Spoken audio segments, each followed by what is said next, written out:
Colonel, please, I must deliver a speech.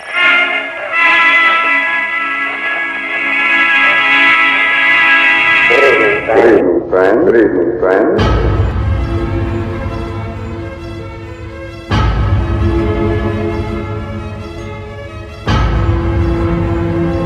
Welcome, my friend, to Captain John's Haunted Radio from Space. Oh, yes. Yes. Oh, my God. What a week it's been. What a week. I think I had been warning everyone that this was going to be a rough week because I'm in a play and it's so much fun. Just an absolute treat to be in this play, but it's been taking up my week. I barely got my makeup off. So if my eyes look a little shiny tonight, there's a reason why. And of course, this is my show hair, so you're gonna have to forgive me for what I look like. But fortunately, the handsomeness is just about to shoot through the roof here on the show because, of course, my co-host, the dazzling Joe Townsell, is with us this evening. Thank you for being with us, Mr. Townsell, as always. Well, thank you as always, Mr. Weber. And I, for one, wish you left your makeup on tonight. I would have loved to have seen it. It's, I don't do much except around the eyes because it's a 30s play. And I just wanted to get that kind of, I also do the eyebrows too. I kind of wanted to have like a Groucho Marx kind of a, anyway. Flobo Boyce, as it turns out, was at the show. I didn't even know he was coming. I feel terrible. The guy paid for a ticket. God bless him. I could have provided him with that. But it's a lot of fun. We're doing Murder on the Orient Express and Joshua Pastel, one of the biggest flirts in all of Mustache Town. I'd pay to see you in makeup, John. Joshua, I think you'd like it, frankly. But you've always been very supportive. Let's bring in tonight's guest, the second guest ever to be on the Haunted Radio, and a man who's a very good friend of Joe Townsell's, and he and I are meeting here on the show. Joe, would you please do the honors of introducing this fine man? I would be delighted. We are happy to welcome the band leader or founder of Los Hooligans, which is the ska band, in my opinion, in all of California, operating out of Central California. He is a wonderful teacher and administrator. I've had the pleasure of working for him briefly a couple of years ago, and he's been my lifelong best brother for another mother, for over 30 years. I'm so happy to have him here. Please welcome Tony Luna. Tony! Hey, good evening, guys. Welcome to the show, Tony. Wow, what an introduction. Well, thank you, sir. Well, I just want to say, Joe and John, I'll PayPal you guys for those compliments after the show. All right. We take Visa and MasterCards. Absolutely. Yeah. Tonight is going to be very interesting. We're going to go old time radio. We will be listening to an episode of The Strange Dr. Weird. I love this show. I absolutely love The Strange Dr. Weird. And in listening to The Strange Dr. Weird, this is a show. This is actually one of my favorite Strange Dr. Weirds. And Tony, you know the rules here. Jump in at any time. Just as Joshua over in the comments gets to make his comments freely, you do as well. Joe does. I do. We can pause the show whenever we want. Just a warning to people who wanted to come on here and listen to a radio show. Yes, there will be pausing. There will be discussion. There will be a lot of fun had. Let's jump right in, shall we, gentlemen? I have one question. Yes, of course, Mr. Townsell.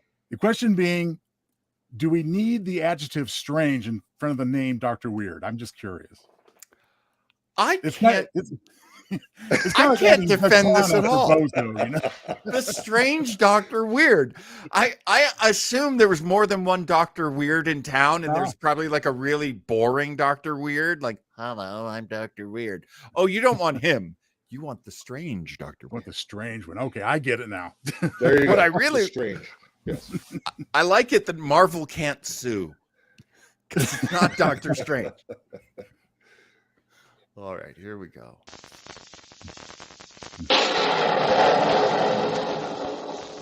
The Strange Dr. Weird.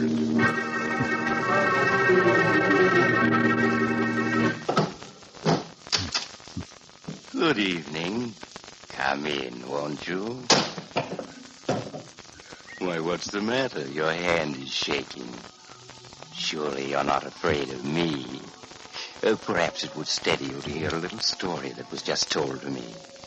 The story of a strange ship that sails the 7 seas with no crew save death, and no passengers except the dead. I call the story The Ghost Ship.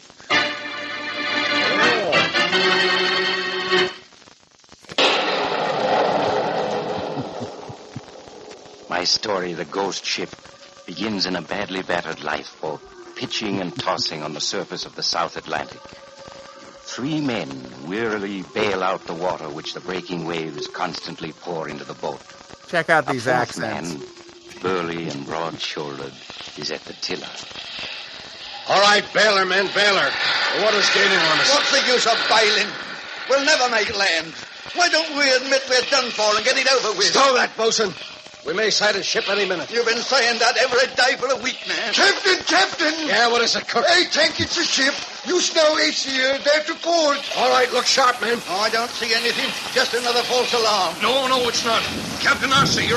It's a small steamer heading this way. Yeah, I can make her out now. She's heading straight for us. It's a ship, all right. But she looks mighty funny. Look how low she is in the water. See the way she steers. She does kind of stagger back and forth. Maybe her steering gear broke. There's no smoke from her funnels either. If you ask me, she's a derelict. Hell, maybe she is. Even a derelict is better than this lifeboat. The wind's carrying across our cords. And we're going to board her. Yes, Mr. Okay. Townsell. I just have to point out that this is the type of entertainment that when Tony and I visit each other, and it's time after a long day of having fun and what we do, and we need to find something on Netflix, this is what we look for before, we drift off about 5 minutes later. So Yeah, we spend 2 hours finding a movie, and then it takes 5 minutes to fall asleep. Wait a minute, didn't they? Okay, it was kind of hard to hear some of that, but there's 3 guys in a dinghy, Yeah. and I swear one of them said, "Yes, cook." There's a cook in the dinghy. There's a cook. Wow, good observation, Tony. that is extreme. How did I never catch that? Oh, that's good. I believe they're in a lifeboat, like the actual boat they were in. Oh, Something yeah. happened, so Okay. now they're. I Now think that's. Yeah, right. Sometimes my brain just kind of trowels like cement over the holes in the plots, and that's how it did in this one. So I think they're in a lifeboat. They lost their previous boat, so Thank you. but I don't know what a steamer is doing way out there. That was my next question, but yeah, that's great. That's great. Good stuff. All right, my favorite is like, well, I'm the captain. I talk like this, and I'm one of the sailors. I talk like this, and then I'm the cook. I talk like this, and then for some reason there's a cowboy. Hey, why are we doing this? Yeah. I also want our viewers to know that even though we have a very talented musician on the show tonight, it's not him playing the organ, just to make that clear. No, that's not Tony. Tony's got the night off. Just listening with us. Yes, there's his hands. They never leave his arms at any point. All right, here we go. Back All into right, the back to- adventure. Half an hour later, the lifeboat rubbed against the side of the strange ship. The 4 hungry, weary men clambered aboard her and found themselves greeted only by the uncanny silence of a deserted ship. See? What'd I tell you? This here's a derelict, a bloomin' derelict. Yeah, she's a derelict, all right. Look at her ironwork covered with rust.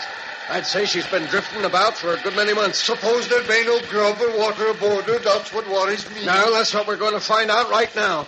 Cook and I'll search the starboard side of the ship. You other two search the port side. Look lively now. We'll meet in the chart room in 30 minutes.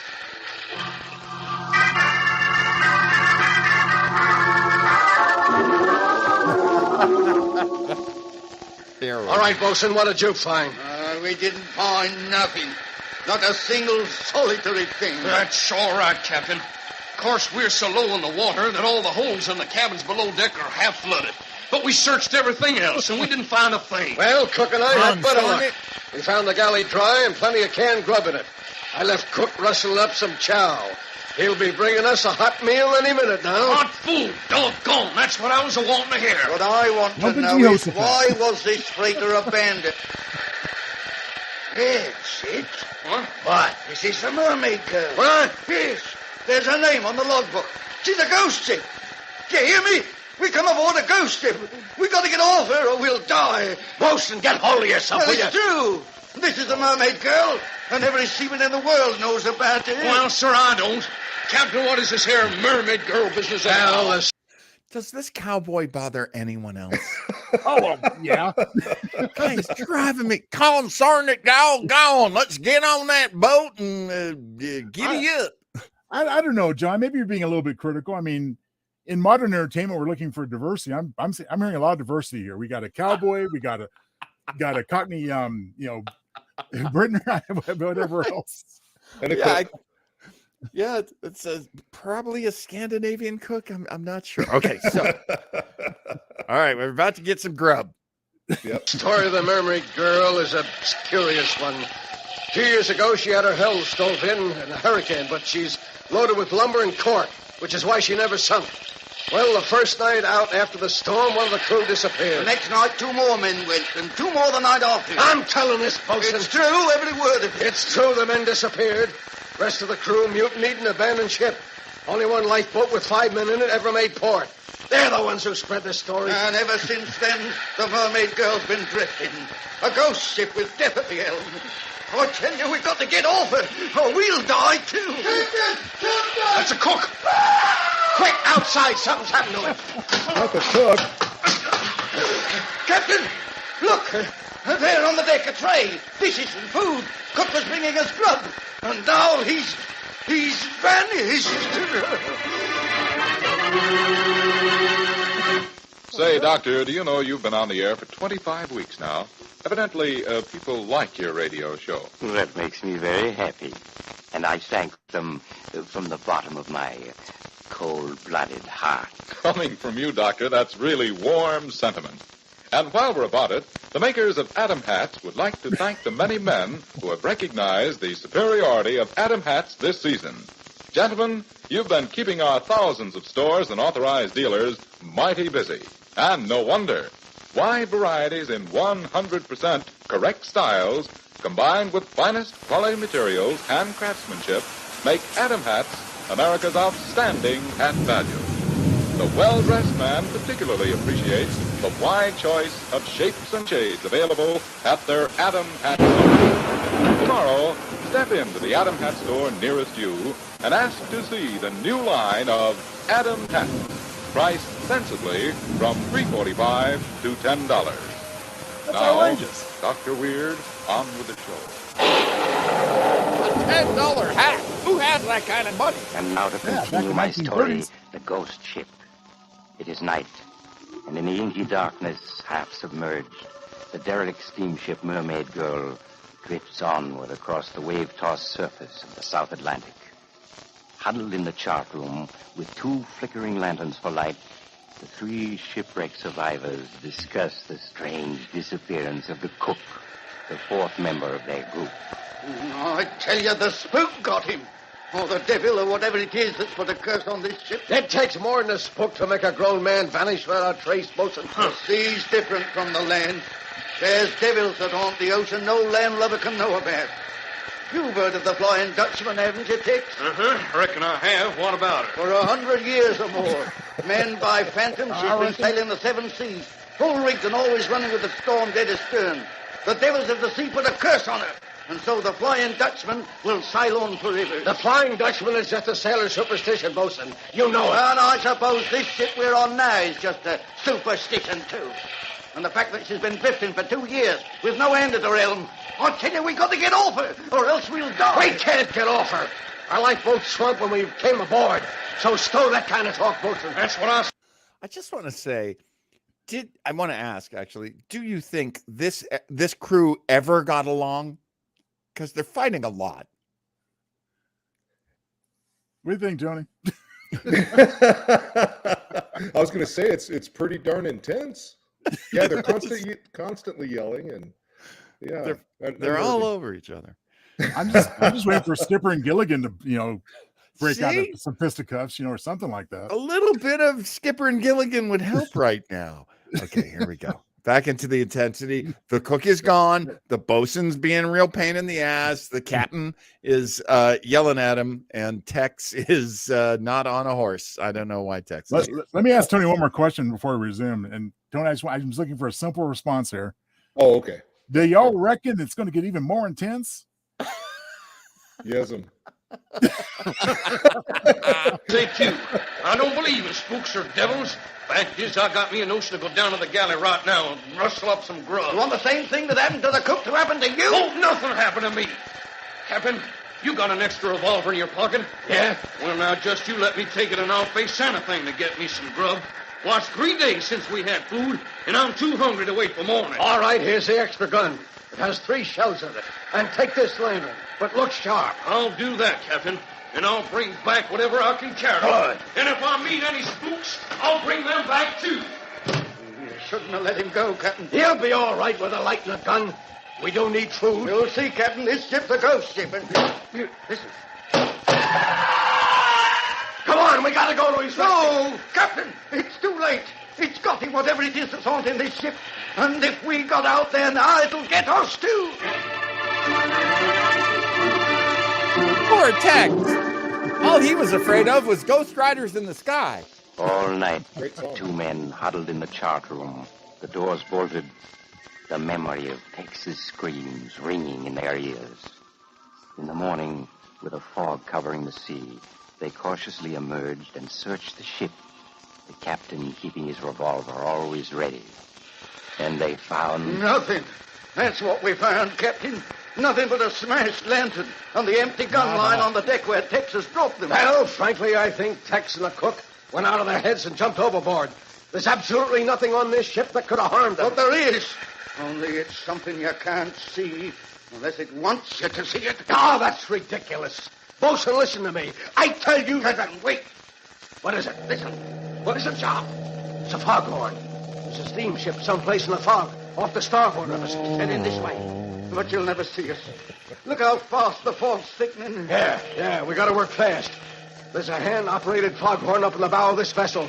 Get up forward and start sounding it. I'll hunt for distress rockets. We've got to attract attention before that ship gets too far away. Aye, sir.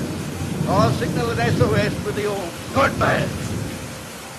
Oh, she's passing the stern of us. Blast this fog. If it hadn't picking up so fast, we'd have been sighted. Yeah, what is it, Bosun? I'm coming, Bosun. Bosun, where are you?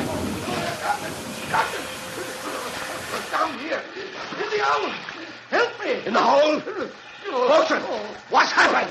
Look, Captain, it's an octopus. What? A giant octopus. It's got me down here in the hole. A tentacle caught me. Tentacles? Pulled me in. An octopus, so that's it. That's the devil that's been haunting this ship. I can see it, Bosun. Just under the water. I'm going to try and shoot it. Hurry. All right, devil, take that. And that. Hurry me up. Reload the cap gun. Ah, my gun's empty. I've got a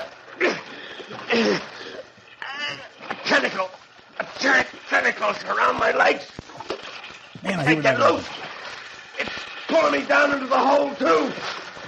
If I can only... I can't. Help.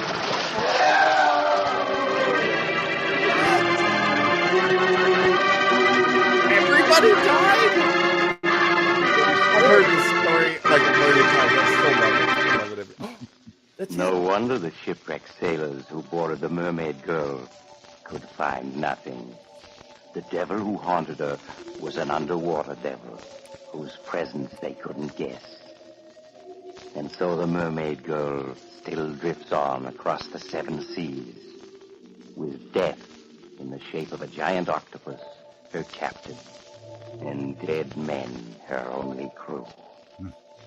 Perhaps someday... Oh, you have to go now. I do hope you'll drop in again soon.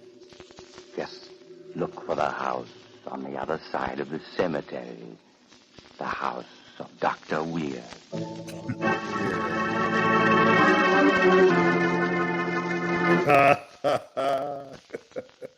That was a good... Man, what do you think? who would have guessed that Ariel would be capable of such evil, you know? There's an octopus following a steamboat in the Atlantic. Well, I think Good. the theory is that because it's like half submerged, that the hold You're right. is actually like the octopus's little house, but like he's not actually in the water. He's like the way Joe is in Arizona right now. He's in Arizona, but really he's inside his shuttlecraft. There you go. The Columbia. The Columbia. Right. Well, Well, I do have to share something with the audience, and that even though Tony wasn't the one playing the organ, it was he and I before the show that dubbed the screaming you heard throughout the show. Yeah. As soon as I heard the cook died. I was about to say that the screams are really one of my favorite parts of the show. Okay, so that's the little appetizer. That's the little, oh God, amuse-bouche. It gets you kind of in the mood. It gets the salivary glands going. The main feature for tonight's episode, I've never heard it before. I'm pretty sure this video came out. It sounded, the little bit of sampling I did, it sounded okay. This is from a show called The 0 Hour. Oh. It starred, it was hosted by Rod Serling. Oh, very good. Ah. Now, Rod Serling, as you probably know, in 1969, had a follow-up to Twilight Zone called Night Gallery. Yes, sir. Some of us older fellas remember. We were quite young. I remember it being my favorite scary show. But boy, my parents didn't want me to watch it at all. In 1974, the Mutual Broadcasting System, which, dated all the way back to the early days of old time radio, was reintroducing radio drama. CBS was doing it at the same time with the CBS Radio Mystery Theater, which we'll listen to one of these days here on this show on the Haunted Radio. But I had never listened to 0 Hour before, and I was kind of skipping through the episodes. Why don't we try this one? Maybe that one, maybe this one. And I ran into this one. When you hear who the special guest actor is, you'll know why I chose this one. Now to make sure I understand, because so is this something that Serling did after Night Gallery? Correct. Night Gallery. Oh, okay. So it's not from like old time, which he wouldn't be that old, obviously. But exactly. I didn't know if it was something he did like earlier in the 50s or something. But this is circa 1974. Then this was created, produced in 1974. Normally, I like to stick with the 1930s through the 1960 is about the last time that old time radio was done. But as I was, kind of poking around, I thought, well, 1974, that's almost 50 years ago. That's true. That's old. That's old, man. Well, Tony wouldn't know anything about 50 years ago because he's not that old yet. So. He's just a kid. Yeah, right. Just a kid.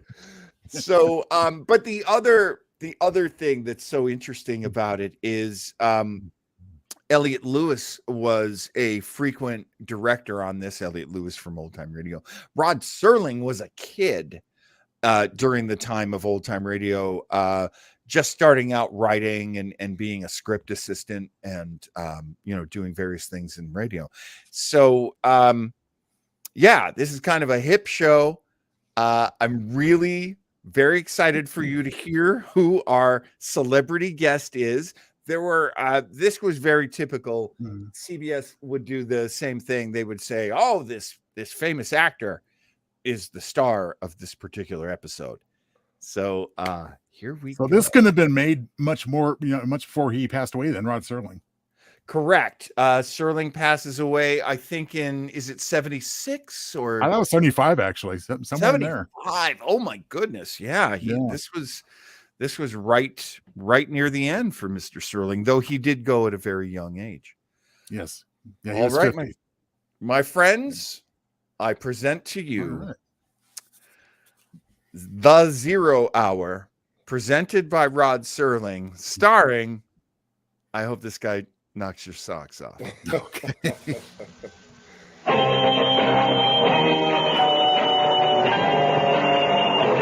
I'm Rod Serling. You're listening to The 0 Hour. Rest your eyes.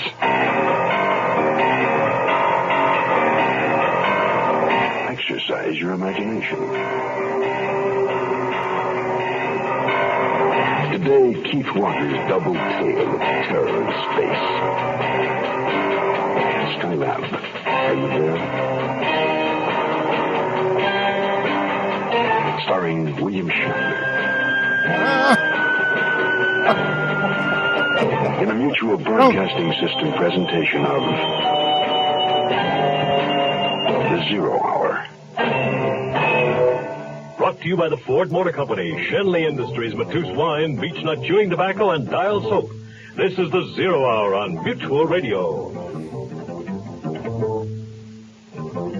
This is the golden age of commercial radio, too, so we will be hearing commercials. That's cool, but I'm so excited. Rod Serling and Bill Shatner. This is Hugh Downs with another car buyer's report from Ford. Comparing the total cost of ownership is the only way to be sure you get your money's worth when buying a new car. And Ford says there are 3 important considerations that make up the total cost of ownership: purchase price, operating economy, and trade-in value. Don't overlook that last one, trade-in value. I'd like to give you some interesting facts about trade-in that are difficult for the average consumer to come by. Like the fact that based on a national average of NADA wholesale prices, both the 1973 Torino and the 1973 Gran Torino returned more of their original purchase price than their closest sales competition. The facts speak for themselves. A solid, well-made car will generally return more at trade-in. Ford says that's one of the reasons why Torino is the best-selling car in its class. The closer you look, the better we look. Is there anything more 70s than a commercial for the Gran Torino? The Gran Torino. Beyond the fragile envelope of air that protects this planet lurk many mysteries of the universe not yet revealed to us. But consider this. Perhaps they have been. But there is a decree from some higher authority that will not allow us to be told. What then? How are you coming, John? Solar panels are tricky. Number 4 still won't extend. Wait, I thought I felt something move. Anything? No, for a minute then. I'll keep working. This is Houston. Do you copy? Go ahead, Houston. What is your status on the panels? Panels 2 and 3 now fully extended and operational. The arm on 4 panel is still askew in its channel. Roger, let us know if recomputing is your program. Wait, it's shifting. John, what's wrong? Telemetry on Colonel F's vital signs fluctuating erratically. John, can you hear me? John! They're calling you, John? Right. Houston, are you copying? Roger, Skylab. Colonel Ebb is not responding, maybe injured. Dr. Kent and I are suiting up now. We will depressurize, and I will attempt to bring Ebb back in. Roger, Skylab. Dick Conroy is on his way to the floor. He'll be taking over. Pat, switch on your suit transmitter. That guy sounds like Casey Kasem. A bit, huh? Skylab, this is Houston. Dick Conroy, are you copying? Roger, Dick. We are now depressurizing lab. Jack, you need tonight. Right, moving hatch. Jack, Ebb's signs are weakening. Roger, stand by. Houston, I'm setting up the mobile video scan service side. We will monitor. Skylab, we are showing attitude change on the station. Can you advise? Hold one. We'll check. Houston, can you read the patch? 5 by 5, Jack. I am drifting toward the capsule. Houston, I can confirm.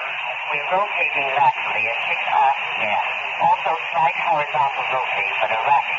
Houston, it's possible that when the panel pops, its torque caused the station to spin. That must be corrected immediately. Angle rotation will cause orbit decay. Can you give me time brackets on delay correction? Austin, set it up on the computer. Roger. I can see him. The colonel tilted up to the extreme of his lifeline. John, can you hear me? Pat, that's good on the camera. We're following visually. Hold with command. Almost there. Vital signs very erratic. I got him. Bringing him in now. Roger. Pat, can you take decay corrections? I'm standing by surgery. Can you execute corrections from your station? Roger. Set up on the board computer through Orient Circuit. We will feed. Pat, coming in. Give me a hand. Here. Pressurize.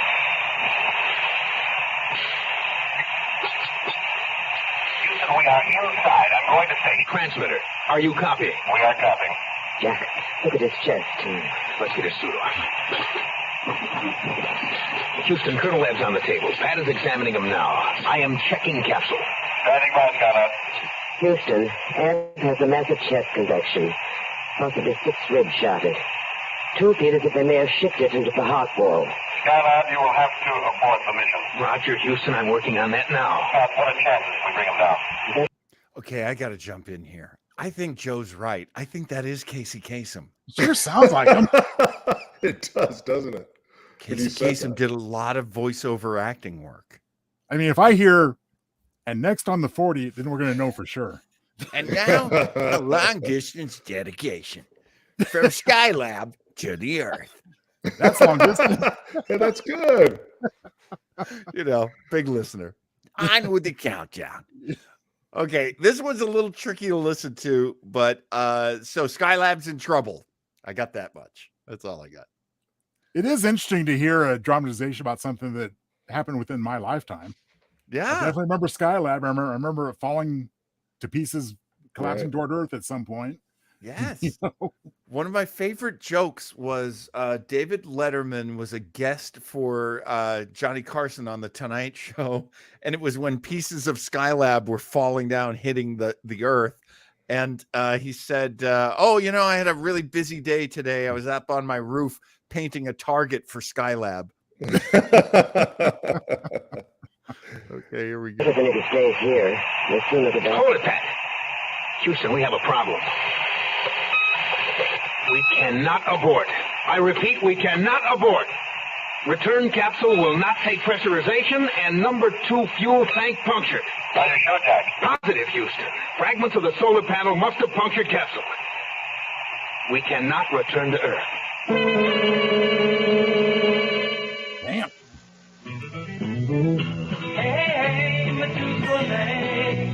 Matus is an old-world rosé wine people enjoy everywhere. Down in the Delta, they know the blues are what you make it, and that the light, easy-to-like taste of Matus rosé makes the meal. Pretty groovy wine. It is. No, I was drinking something else. West Coast, Matus is out of sight, but you see it everywhere. There's more a juicy juice, man. And in New England, Matus Rosé is perfect for that elegant evening on the town. Matus, the rosé wine that goes with everything good, anywhere, anytime at all. Hey, Matus Rosé. Imported by Dreyfus Ashby and Company, New York, New York. Groovy. Seriously. That's a groovy wine. Dick, here are the figures for the shoot. Good. Dick, you're going to wipe yourself out. And the sympathy. I'm sorry, you're right. These show the Saturn on pad 9 will be operational in 11 hours. How about Eckert? He's lucky. He just finished simulation. He'll be ready when we are. Well, let's give the good news to Skylab. Potter, activate the link. Thanks. Skylab, this is Houston. We are copying, Houston. Is Jack monitoring? Yes, sir. He's in the capsule, but packed. We can mount a Saturn for rescue. We go to countdown in 30 minutes. Major Kenyon Eckert will be a command pilot. We are programmed for an 11-hour count, and if we get lucky, when we strike that, we are lucky, we can rendezvous at 20 hours, 30 minutes. Houston, we don't have much time. Colonel Ebb is critical, but he's holding his own, still unconscious. Heart is giving very erratic readings. We're all praying. Jack, do you copy? Right, Houston, no rush here. The capsule's worse than I thought. Even if I could get up pressure. Houston, stand by. Colonel Ebb tried to stop. I'm attempting a goal at a heart rate. Skylab, your transmission has been interrupted. Say again. Skylab, do you copy? Do you copy? This is Houston, Skylab. Are you there? Dick, I'm getting telemetry on the lab, but... But what? You're not going to believe this. There is no telemetry on life sign. That can't be. See for yourself. That's crazy. What are you saying, Spock? According to this, there's no one on the station.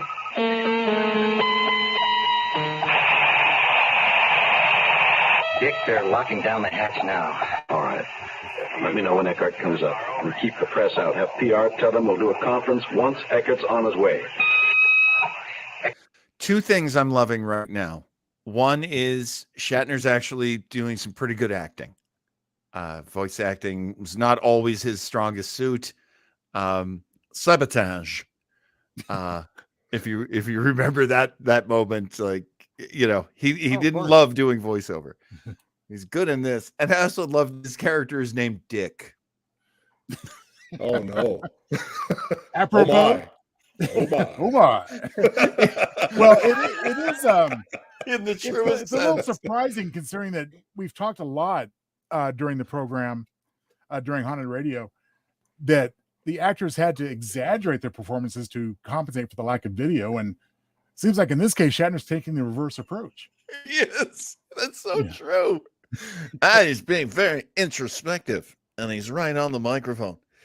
You know, because he was a stage actor, so he tends to be really big. All right, anyway, let's get back to the show. Let's get back to Bill Shatner as Dick. Right. Major Eckert, Conroy, how do you feel? Perfect. You're ready to rush. So do you. We are T-minus 30 and counting. Roger, I'm ready to fly this bird. So are we. Anything new on station? No, and we're not telling the press anything except we've got a communication problem. Remember that when you get on the command circuit. Got it. That's hard to figure. That'll be a simple explanation. But we know they're there. I know it. Yeah. Well, where else could they be? 30 seconds and counting. Second stage tanks now pressurized. 25 seconds. Power transfer complete. 20 seconds and counting. All systems go. Guidance is now internal. 15 seconds. Green. All systems green. 10, 9. Ignition sequence starts. All systems go. Looking good. 5, 4, 3, 2, 1, 0. All engines firing. Beautiful. T plus 10. Now 60,000, all reading green. Coming up on second stage. Pitch program engaged. All readings still go for second stage. Second stage firing, 10 seconds. All right. Way to go. Beautiful. All right. Take your seats. Calm down. I've got a prepared statement. Ladies and gentlemen, you'll have to take this as it is. I've got no time for questions. Here's the status. Major Eckert is approximately 1 hour from docking with Skylab. He'll transfer Colonel Ebb to the capsule and bring him back to Earth. Well, yeah, but now, hold it. Will you hold it, please? There's no reason to believe they're not up there. I know what's on your mind, but let me assure you in all probability there's been simply a communication failure. And that's all it is. Eckert's job is simply to return Colonel Ebb. That will give us a breather and time to figure out how to make the necessary repairs in the capsule. That's it. Major, Houston, Austin, Reynolds. Are you getting any more? Houston, I now have a matching orbit with Skylab. Roger, rescue. What's it look like? Like a tomb. No sign of life through the ports. Oh, no. I'm now depressurizing capsule. I will walk across to the station. I'm now leaving capsule. I will secure a line to the station from the capsule. If you'll forgive the analogy, tying up like this makes me think of the horse and buggy. Modern ingenuity, Major. Approaching station hatch. Austin, any change in telemetry? Nothing, Dick. The suspense is killing me. Yeah. Houston, I'm inside the station. Houston, there's no one here.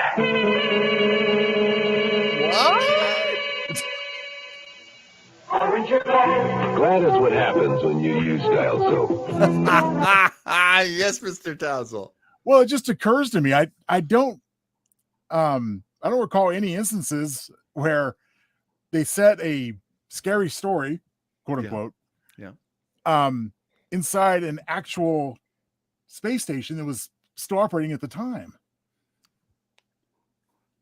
I can't think of one either. This is, you'd almost imagine be a fictional station of some kind for purposes of this radio play, but yeah, I guess it drives home the realism.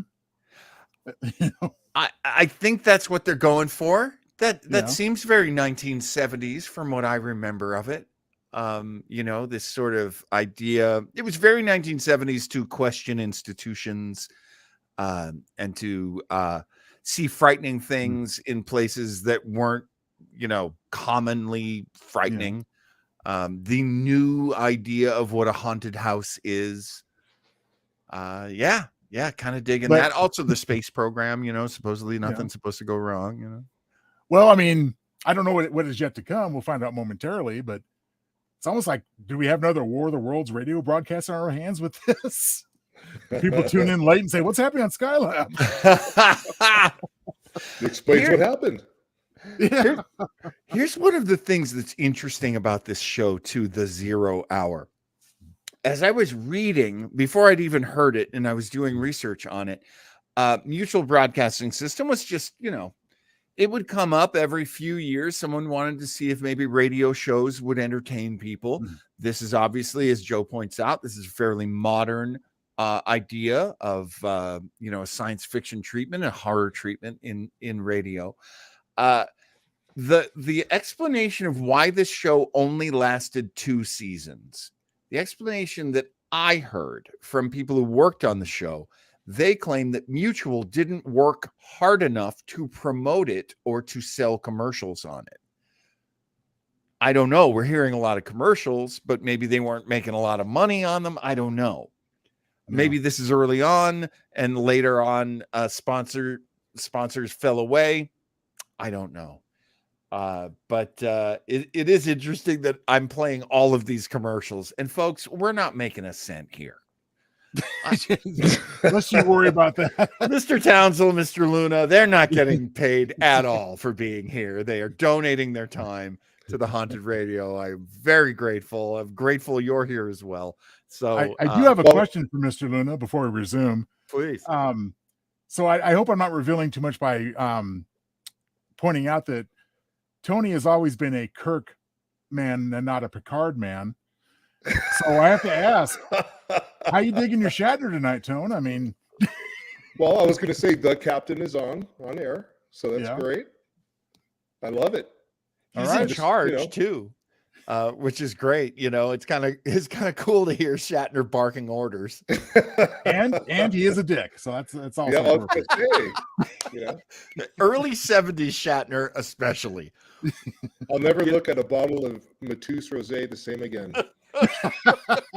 Well, aren't you glad that Dial is covering us till the next commercial break?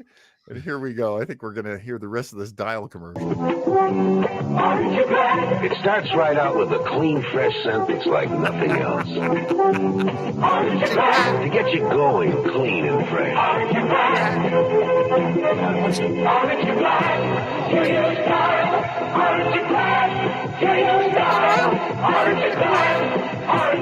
What a shrill jingle. Let's catch it. Dial washes away the cause of odor on your skin.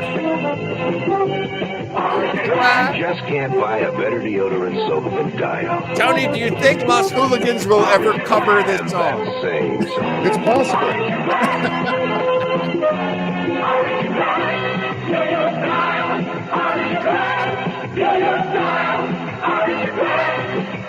Good Lord.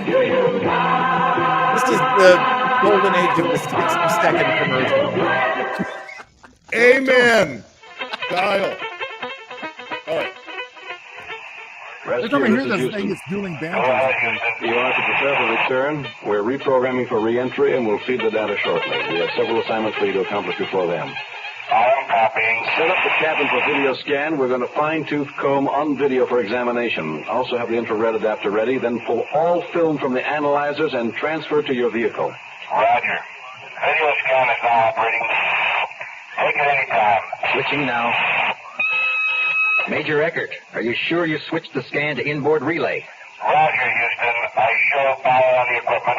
Okay, stand by 1. Dick, can you come here? What do you got? A carrier wave, but no picture. It's almost as if there's some strong energy source blocking transmission. Slide over. I'll use your board. Eckert, check your gamma analyzer now. All right, doing it now. Hey, that's high, Conroy. About 5/12 interior. Okay, stand by. What do you think you got? Mr. Hunch. Crazy. Probably nothing. Eckert, I want you to set up the infra scanner for interior. Can do. Give me a minute. Right, and when you've got it set, patch it through the board and scanner circuits. Austin, switch the feed to the board scope. Working. Relay now. What was that? Houston, what are you getting out of no monitors? Eckert, now listen carefully. I want you to pan the scanner left to right and freeze when I say. Panning. I've never seen anything like it. Free scan. Impossible. How? Houston, what have you got? Major, we are looking at our Skylab team, plus there is one human form with them. You mean they're up here with me? The way it looks, the infra images are very hazy, but I'm sure it's Pat Kent, Jack Elton, and Colonel Ebb. The other form is gesturing and pointing towards the scanner. We've lost the scan. Austin, are you all right? Yeah. Just lots of spots before my eyes. Rescue, this is Houston. We're getting no visual on infra. Switch back. Houston, this is Colonel Ebb. John? John? Is that you? Very much so, Dick. Alive and well. How? Pat said your heart stopped. Dick, I must request that we discontinue conversation. Would you please go to scramble on the priority circuit? Roger. Switching now. Skyline, do you read? Roger, Houston. Dick, we've been requested to keep the following information secret, at least for a time. Pat will fill you in on the beginning sequences. Houston, what has happened is truly without medical precedent. Colonel Ebb was brought back to life. Mr. Conroy, we have been watched. What? What do you mean? At the moment, the Colonel's heart stopped. There was a blinding light shift in the lab.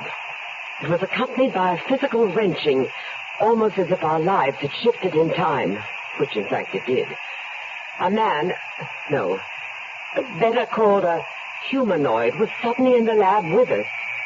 She, told us it had been ordered to return Colonel Ebb to life. I'll take it, Pat. Houston, the alien's name was Hobb. It left a message for us to play as explanation. Jack is integrating it into your circuits. Are you receiving visual? Yes. What is that thing? They call it a communicube. A tape recorder? In a way. As they explain it, the cube projects audio and visual into any receiver, electronic or the mind. Stand by. Or the mind.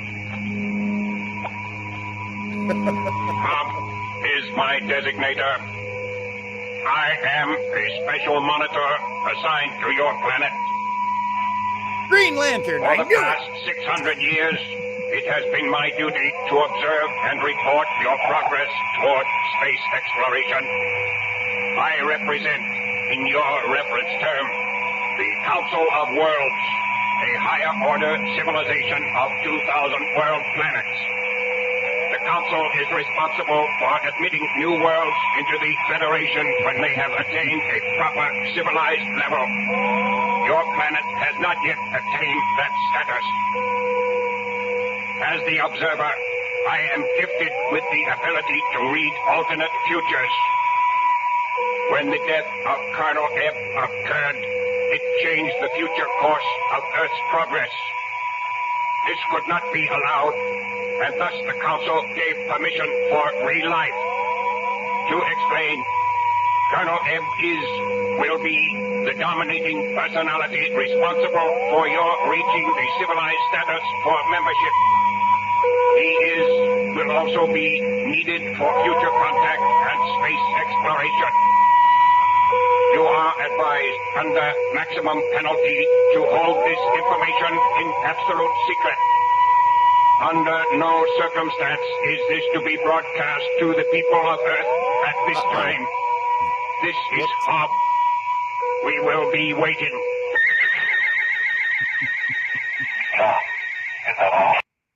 Wow. Mr. Townsend, what are you thinking? A brief interruption. Yeah. Okay, now if they get Dick and somehow teleport him to some rock planet and he has to fight a Gorn, I know something's up. Well, isn't this almost the same speech at the end of Arena from Star Trek? You actually, Joe, you and John, you both tell me that what's that episode with the the floating in Star Trek, the floating, and Spock has to like connect with it and everything. It's the same voice. What's that floating probe thing? Do you know what I'm talking about? Is that Nomad? Yeah, Nomad. That's what I was thinking. I thought it was Nomad. Thank you.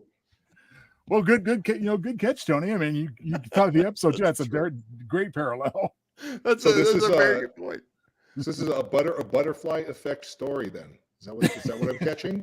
I think so. That's so funny because butterfly effect came much later after this in terms of a popular concept. Yeah, there's like a little bit of the Watcher from Marvel Comics here. Like, I am here to observe. There's also a little bit of, we listened, Tony, a few weeks back, we listened to a show called 0 Hour. The Outer Limit.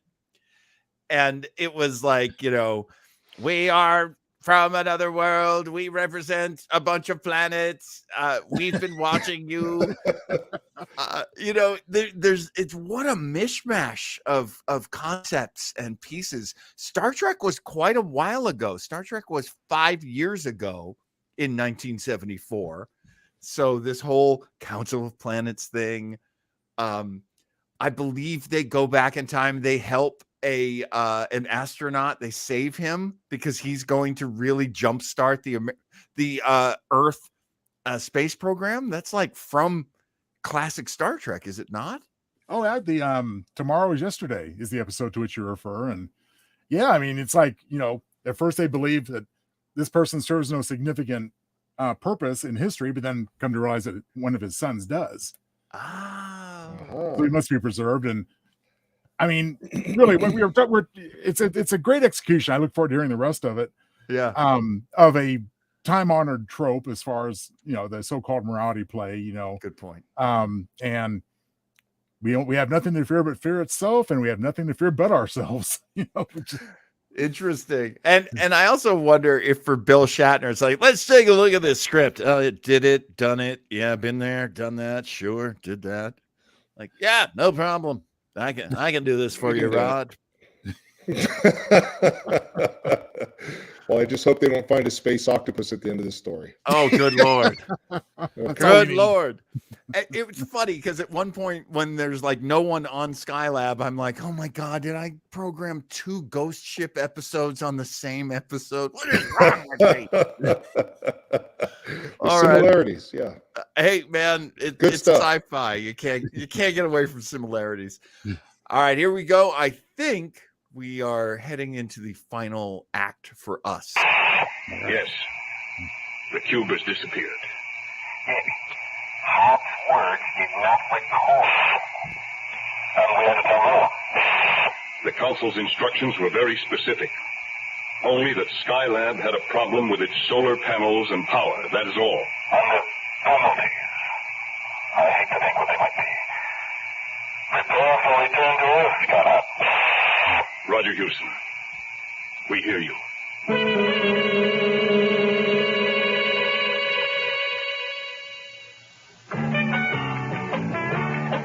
You know a man's world is small and getting smaller every day, but there are certain things you still do.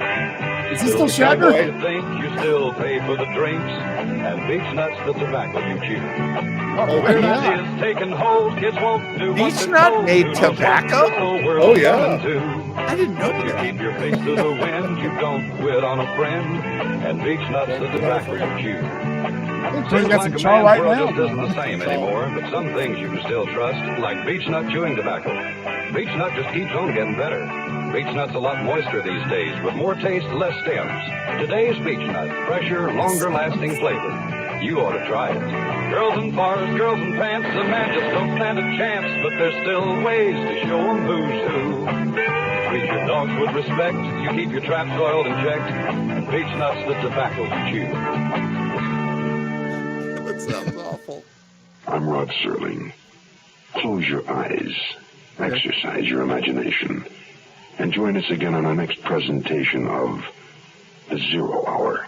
Skylab, Are You There? Is an original radio drama written by Keith Walker. William Shatner was heard as Richard Conroy. Featured in the cast were Jacques Denbo, Kathleen Cordell, Casey Kasem, Les Tremaine, and Jeff Bridges. 0 Hour, created by J.M. Colas, directed by Don Hills, is produced in Hollywood for the Mutual Broadcasting System by Radio Productions Incorporated. Music is composed and conducted by Stanley D. Hoffman. Michelle Sherman, associate producer. This has been a presentation of the Mutual Broadcasting System.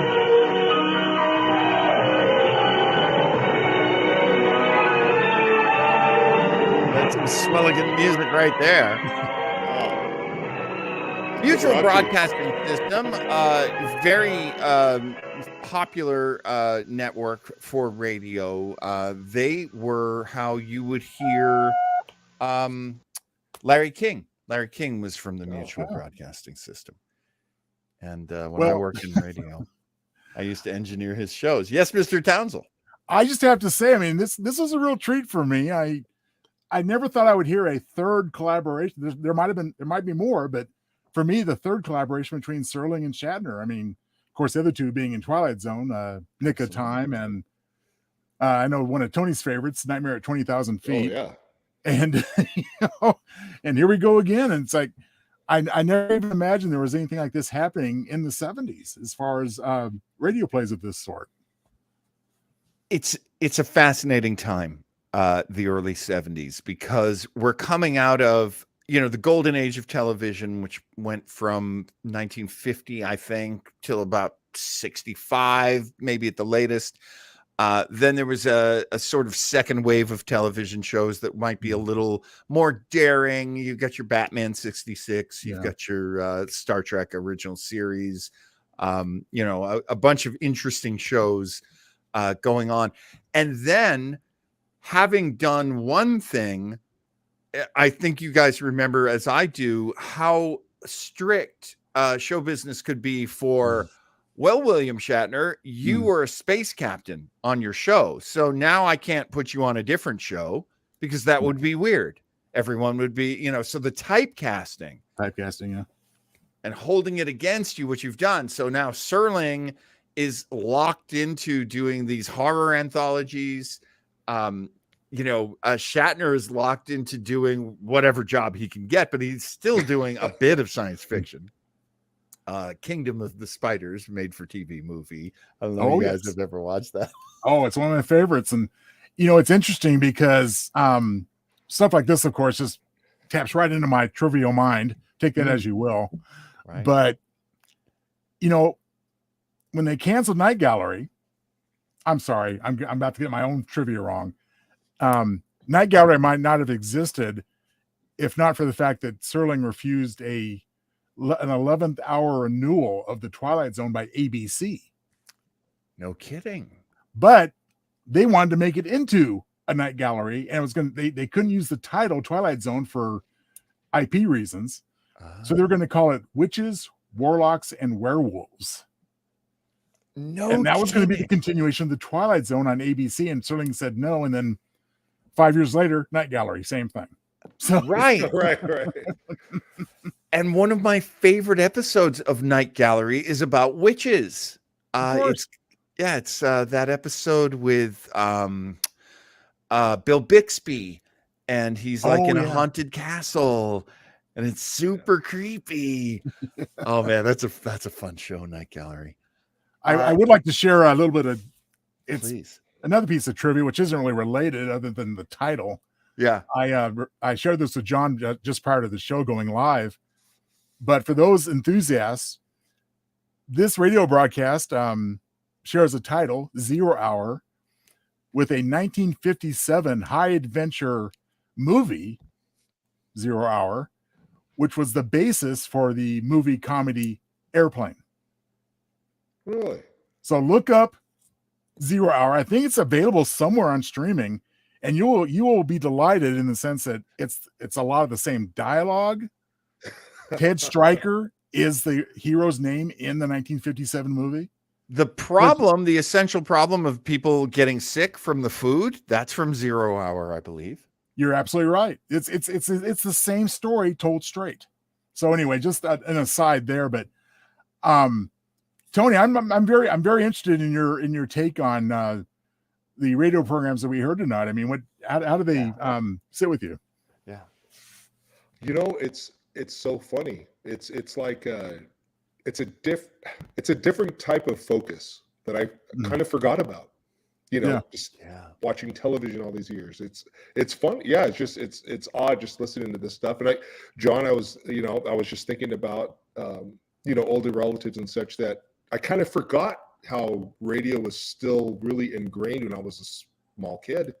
I just think about, cartoons and such and watching TV in the 70s, but then I forget my older relatives and such, we're still listening to shows, driving from here to go see relatives a couple hours away. We're listening to radio shows, and I'm like, why are we listening to this? And it just brought back a lot of memories, it's kind of very, obviously very nostalgic. And it's a different kind of focus. I was just kind of thinking that to myself as, since we started this show. Yeah. It's an interesting part of one's brain, For sure. You work in education. You understand the developing mind of kids and how. Here's the thing, and I probably say this every episode now, but I've never been a big reader. I actually have some learning disabilities when it comes to like sitting down and reading a big thick book or a big long story. And for some reason, the parts of my brain that get lit up listening to radio shows it's so easy for me. It's so easy to take these stories in and to feel inspired by them. And Joe, you being a writer, you being a novelist yourself, how do the different parts of your brain work between writing, reading, listening? Well, I mean, it definitely represents 3 stages of interpretation. I mean, if you're reading, it's all you. Yeah. The middle stage, obviously, is a radio drama such as these. Yeah. In that we do get the interpretation of the performers and the present, the production, and of course, with movies and TV, it's all there for us. There's not left much left. So I do appreciate in what I call the middle stage of interpretation for radio dramas, the fact that there's still much left to the imagination, but you're just helped along a little bit. And when you have like dazzling performances by the likes of William Shatner, how can you go wrong? Can't go wrong with Dick there. You cannot. You cannot. Please call me Bill. No, we call you Dick. Hey. No, we went to the early conventions. No, you're definitely Dick. But yeah, just the fact that Casey Kasem is in there, and to them it's like, oh yeah, and this middle-sized part was played by Casey Kasem. To us, that's like Casey Kasem, man, holy cow! But yeah, I mean, he had played Robin on Super Friends, Man and Robin. He played Shaggy from Scooby-Doo. The guy did a lot of voice work. That's actually one of the things I love about well, now this show, but certainly CBS Radio Mystery Theater, which, as I say, we will be listening to in the future, is you'll listen to these great voices that we grew up with. And going back to what you were saying before about the voices from radio frequently went into cartoons. So a lot of times you'll hear somebody and in an old time radio show, and you'll be like, "Is that Top Cat?" Yeah, right. Exactly. Woody Woodpecker. Who knows? Yeah. Wait a minute, Super Snoop. Is that the same as the guy from Duffy's Tavern? It's like, yeah. A lot of these famous voices kept on working, and Mel Blanc, of course, did a lot of voices.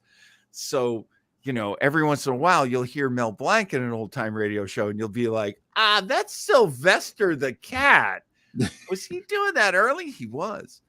Well, the one that really surprised me, I think it was from maybe the very first episode of Haunted Radio, was Gail Gordon. Yes.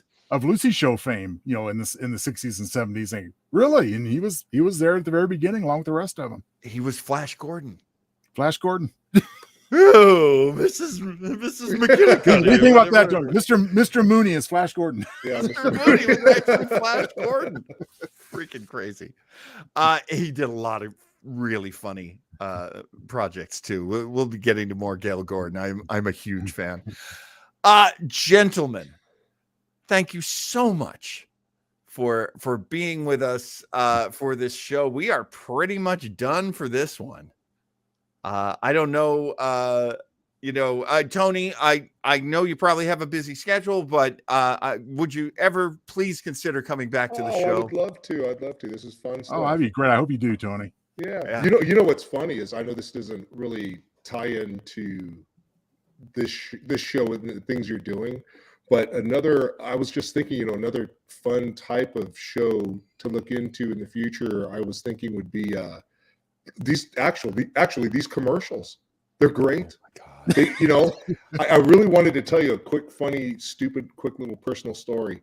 Okay. I told Joe a while back that these types of early 70s commercials and such, they're really nostalgic. And sometimes I go down the wormhole and watch these, on YouTube. So, oh my gosh, look at this. Oh, I remember that commercial, and I remember, this is so stupid. I remember my mom used to basically discipline me off of this particular commercial.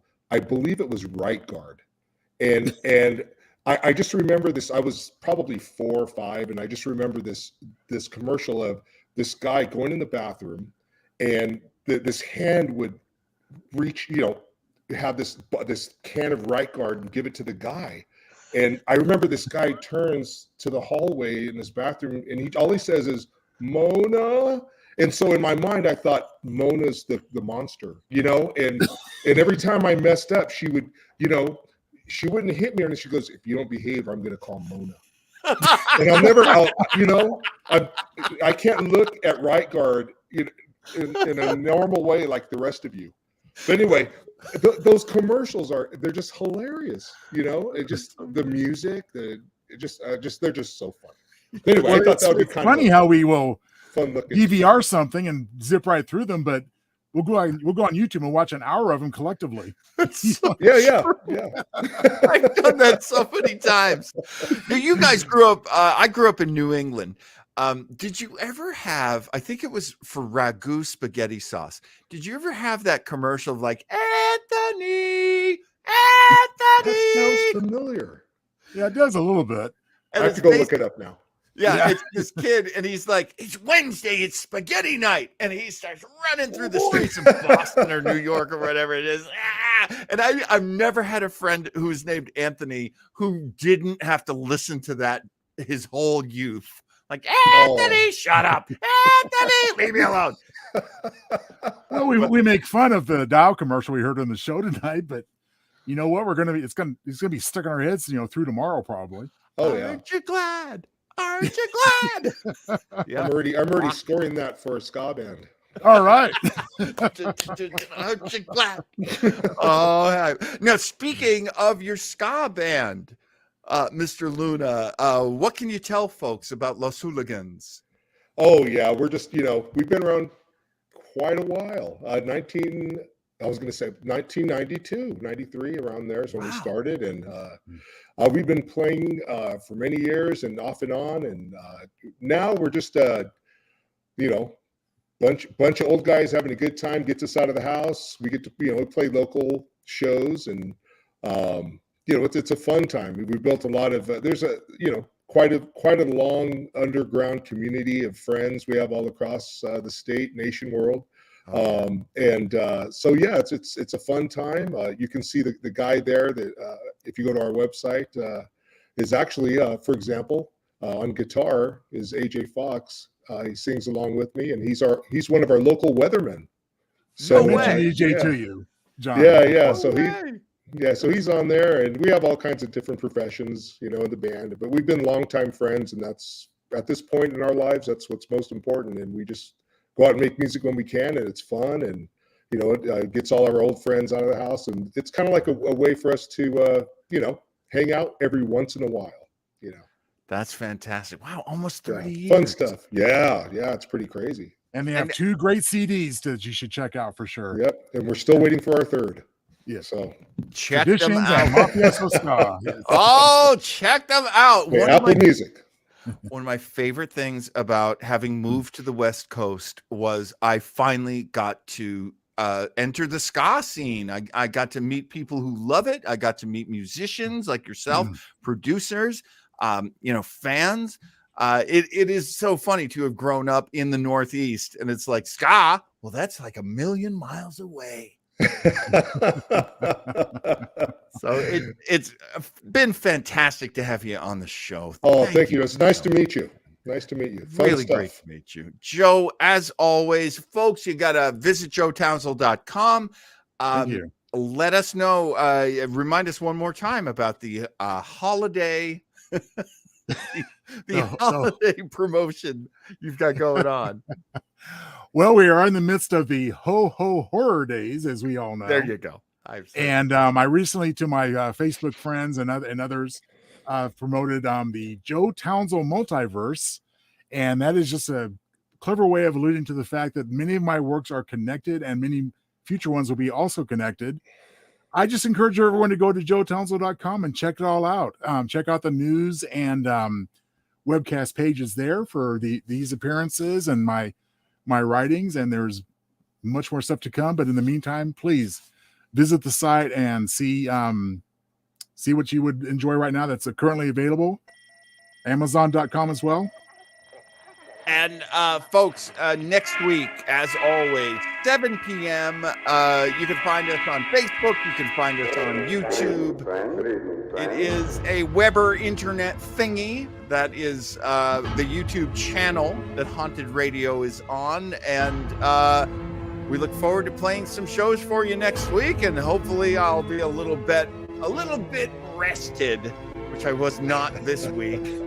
And a little bit better prepped. And of course, this is Flobo, by the way, for anyone who didn't notice. Oh no, we got 7 minutes until an hour and 10 minutes.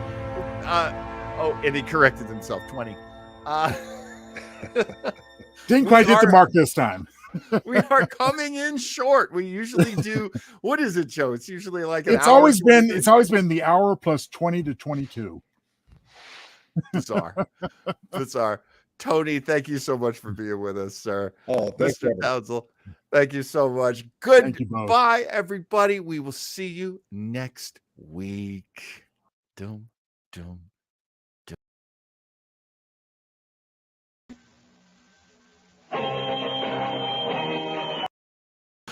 What am I doing? Good night, everybody.